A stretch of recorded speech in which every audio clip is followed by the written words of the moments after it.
Let's go live to the press conference now, Sac PD.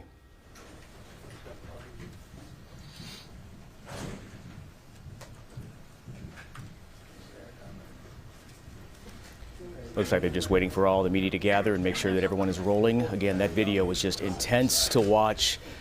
Dozens of shots fired as people were screaming, Adrian, and the person taking that video obviously was running for their lives as well. Oh, absolutely. Just clear chaos in the streets of Sacramento. Let's listen in now as this press conference starts. Today, Chief Lester is going to be providing a brief statement, prepared statement. She's going to be joined by Mayor Darrell Steinberg and elected officials as well as community leaders from the city.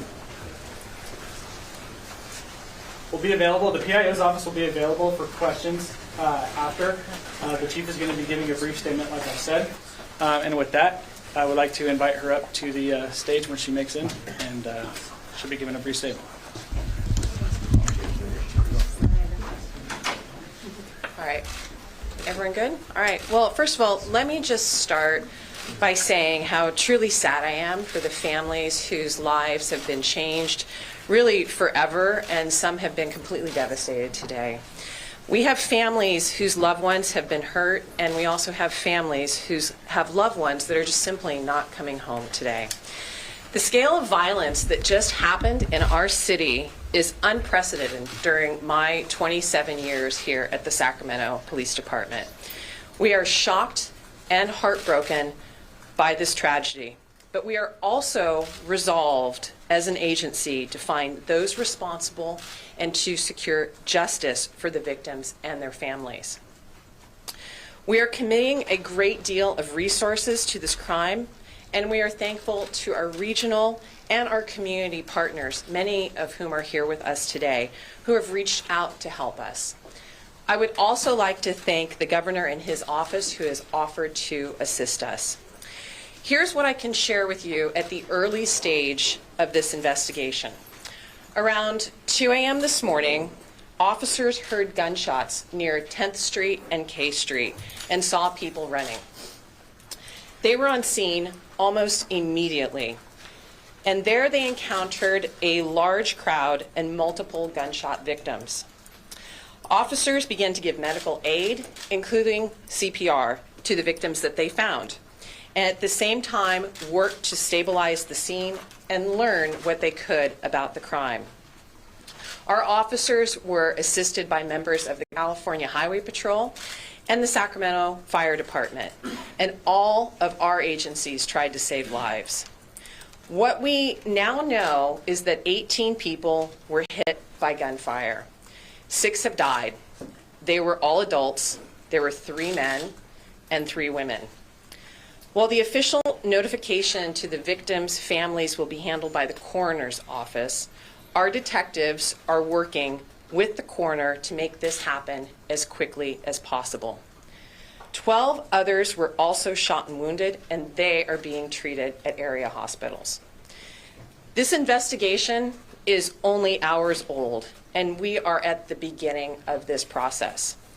I know you have questions today, and I won't be able to answer all of those because I won't do anything that would jeopardize this investigation. What I can tell you is this. Investigators are working to identify those responsible for this horrific act. We know that a large fight took place just prior to the shootings, and we have confirmed that there are multiple shooters.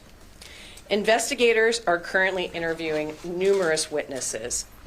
We have located hundreds of pieces of evidence at the scene. Every one of those we processed to help us learn more about this crime. And one of the items that we found was a stolen handgun. We also found that buildings were struck by gunfire during this incident. We have video from our police camera at 10th and K Street that captured portions of this shooting. And we have received multiple videos and tips from members of the public. We are deeply grateful for that. And I want to thank the public for their assistance. I would also ask that this continue, and anyone with information about this incident contact us immediately. We have opened up City Hall as a meeting point and an information point.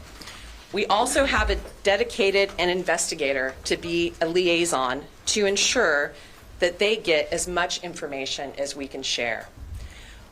What happened last night is the biggest and most recent example of what we all know. Gun violence is truly a crisis in our community and has increased not only here in Sacramento, but across the nation. This tragedy only strengthens our commitment to reducing violence in our community and finding meaningful and lasting solutions to the problem. We are working hand in hand with our community partners to focus our resources and efforts where they will have the greatest impact. I'd like to recognize some of our partners who have joined us here today and stand with us.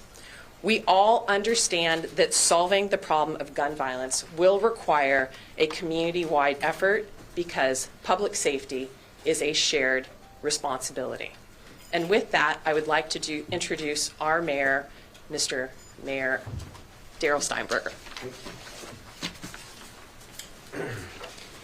Thank you very much, Chief Lester. In addition to all you said and what will be said in the next few moments, I hope the community at large sees the power of community behind me, which are my colleagues, my fellow elected officials, Vice Mayor Ashby, Councilmember Jennings, Councilmember Chenier, and of course Councilmember Valenzuela. But beyond that, the business leadership of our community representing the downtown area, but also the community leaders, the community-based organizations that stand with us in saying enough is enough. I want to thank the governor as well, who reached out to me directly, as well as his chief of staff. I want to thank our first responders, the police and fire personnel that were on the scene in the middle of the night, as always walking into uncertain situations, risking their own lives. I have every confidence that Chief Lester and the hardworking men and women of the police department are going to find who was responsible for this horrific and unacceptable murder, and they are going to arrest them, and that we will bring them to justice. For that must be part, and a big part, of our community's response. But it is much more than that. The chief alluded to the unacceptable increase in gun violence. I want to remind all of you of a day not so long ago, pre-COVID, when the city went 2 years without a single homicide involving Sacramento's youth. 2 years. And now we are living in a different era. And it's not to blame what's occurring in this spike on COVID or anything else. We must all take stock and ask ourselves, what can we do different? What can we do better to not ensure this will never happen again, because that's impossible, but to do everything we can to minimize the chance that we will stand here like this on a Sunday afternoon, mourning the deaths of innocent people and mourning their families. Well, here are a couple of quick thoughts.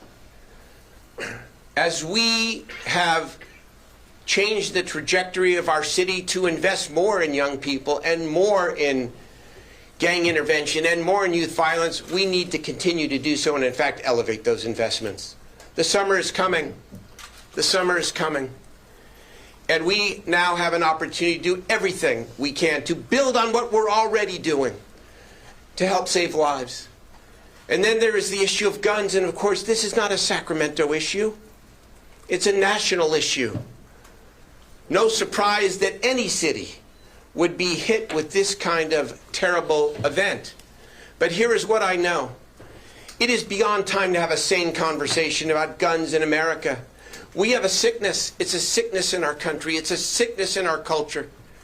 Can't we agree that on one side of the line, firearms for hunting, for sport, even for self-defense is okay? And on the other hand, ghost guns, these guns that can be remade by parts that allow the firing of multiple rounds at a time, are absolutely unacceptable in our community and in our country.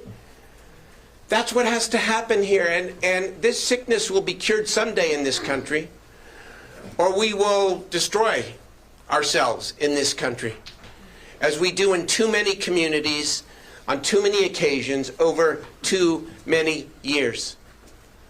We mourn the victims. We grieve for their families. But as I said this morning, thoughts and prayers are not enough. It's not enough. That's too easy. And it will be too easy to mourn for a week and then move on. We can't do that. In our city, we will take stock, and we will do everything we can on the investment side, on the public safety side, on the gun side, to protect the public. And finally, I know Michael Auld and others are here from the downtown. I want to repeat what I said this morning. I understand the apprehension of people who look at this and say, oh my God, is the downtown safe? Well, guess what? 3 major concerts this week. Incredible amount of happiness and celebration. The food scene is booming. It takes forever to get a reservation, eat at a downtown restaurant. Let us not forget that this is a downtown and a central city that we want to continue to build and to grow. We're just getting back our legs and our momentum. And I want to encourage people to come down.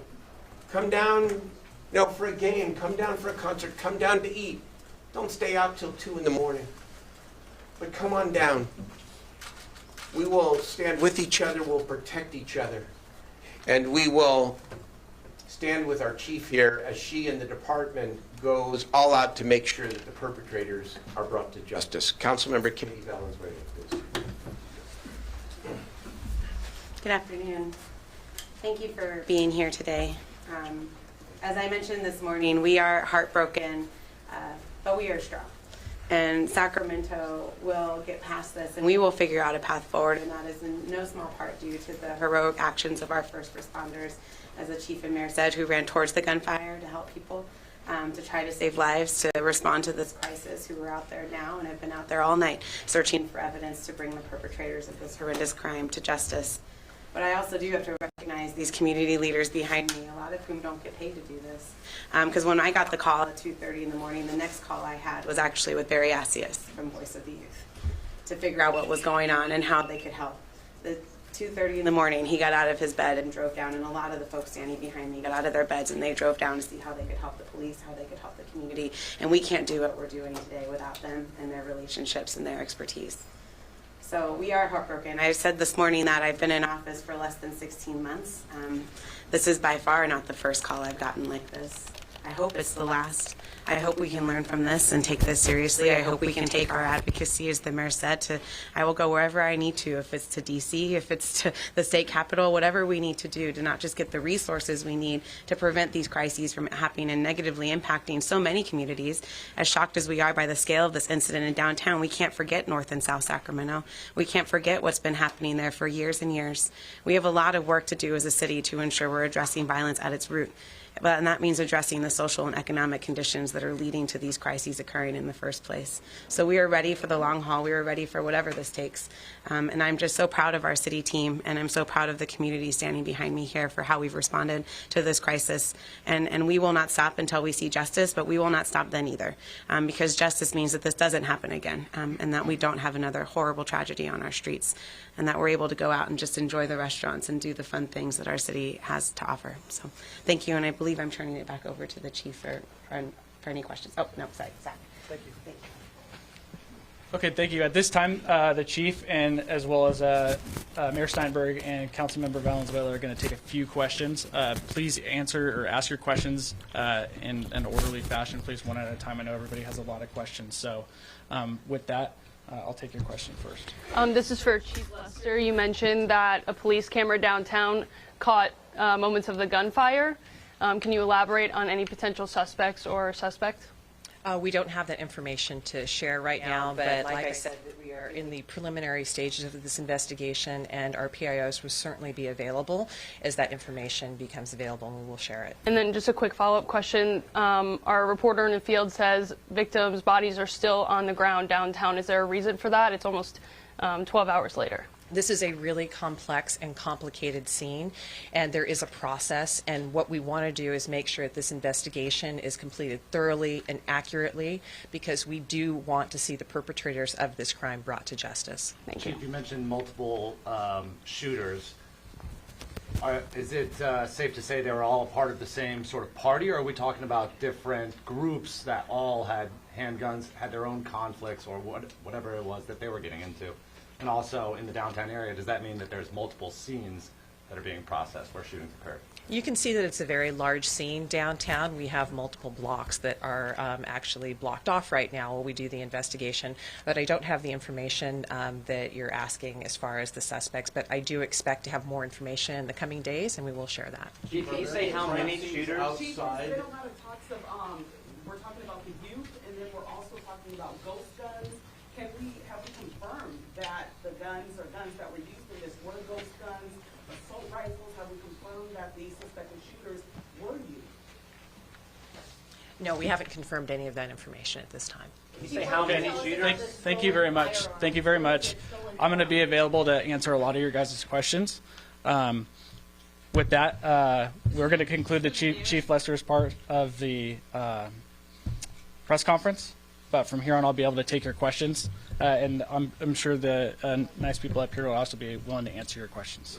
For Mayor Steinberg or for Mr. Alt, you mentioned Kings Games, restaurants, downtown's going to continue. Is that a sign that gun violence like this is becoming more normal in Sacramento? We can never accept it as normal, and we never will.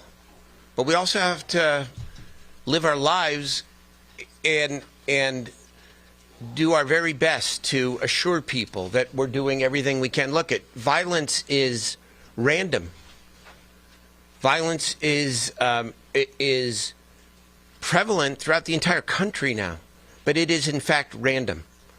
And so we want to urge people to be safe, of course, but we don't want to shut down either, because that would be the wrong response. You know, the timing of this is obviously frustrating, but keep in mind, I mean, we've invested a tremendous amount in the downtown, and we've seen over the last several months a return to office. People are coming back to work. They're coming back to events and activities. This event, while frustrating, and, you know, our hearts absolutely are with the victims and their families, we've got some incredible momentum that we cannot back away from. We've got to continue to invest in downtown. We would ask the community, please keep coming down. You've heard that. This is an opportunity for us to reopen this city and welcome back that energy that is so successful. Communities are known by their urban centers, and we are not backing away from continuing to lean into this. Michael, this is Graham Womack. Hey, Graham. You and I have talked before. Is there a possibility of putting more lighting on K Street or maybe more cameras? Like, what do you anticipate? Absolutely. The timing is perfect. So we've worked and partnered with the city in the ARPA funding. We got resources to not only help with more lighting. By the end of this month, you're going to see the implementation of new security that's going to manage not only the JKL corridor. We've got additional lighting in Old Sacramento. We're working with law enforcement on security cameras. A lot of this stuff is challenged a little bit with supply chain, but there's absolutely an investment in the public environment and public safety that in the future really will allow us to have more capacity in that area. We just put forward $8.1 million from our federal rescue plan dollars for exactly the purpose that Michael just described, to maximize safety, to provide better lighting, to have more outreach workers, to invest more in the ambassadors and the community leaders that are back standing behind me so that we can intervene earlier when there is a fight, so that it doesn't spill out into the kind of thing that brings us here today. And so yes, $8.1 million. It's all in process. Some of it's already out, but it continues in process to elevate the security and significant additional resources for gang intervention and for youth programs. We have these pop-ups, you know, most Friday and Saturday nights throughout the community, and they're great, but they're not enough. They're not enough. We're going to need to go 2-3 levels deeper here. Mayor, on that And, note, yeah. I noticed you've got several youth advocates, Yeah. community activists in the fair. Do you want to say something about you've taken a stand on asking for more funding for outreach? What does this latest shooting show that's needed in the community? I believe this is a day of reflection, And I think, and I'm hoping that now that we see that this is an opportunity, but I also want to encourage folks to know that it is safe in Sacramento. But the safety is going to be provided by the outcomes of today. And I feel like the outcomes of today will be that we should see more support. And we're hoping that the support won't come later, but come now. So we've urged our community, we've urged our leadership to see this in a different way. I think we have. But in this moment, in this time, there was nothing that could have been done to stop what was going to end up happening. This was going to end up happening, whether there was community leaders there or even police officers in the site. Because some of these things that are happening are isolated incidents and isolated situations where certain people have issues. And unfortunately, this was a cowardly act where an issue now hurt innocent bystanders. Okay. Barry Axius, BERRYACCIUS. That will conclude our news conference. That will conclude our news conference. Should I take the last one? Last one. As the last one, can you offer a commitment today for this in an actionable item for the long term, not just year-over-year funding for the youth? First of all, just several weeks ago, the City Council voted to invest an additional $5.1 million in youth. And so we are not just reacting to the tragedy of tragedies here. While we've got a long way to go, we are in real time trying to change the trajectory of this city to expand what we consider to be core city priorities. Public safety is always first. Has to be, as is evident here. But public safety, as my colleague Councilmember Chenier has said often and brought forward a resolution, is about more than just men and women in uniform. It's about investing in young people, $5.1 million. Are we going to continue to move that trajectory in that direction when it comes to investing in youth? You better believe it. We have to, and we will. Okay? Okay. I want to thank everybody for coming today. The PIOs will be around after this if you have any specific questions related to investigatory questions. So thank you very much for coming. And that wraps up the news conference.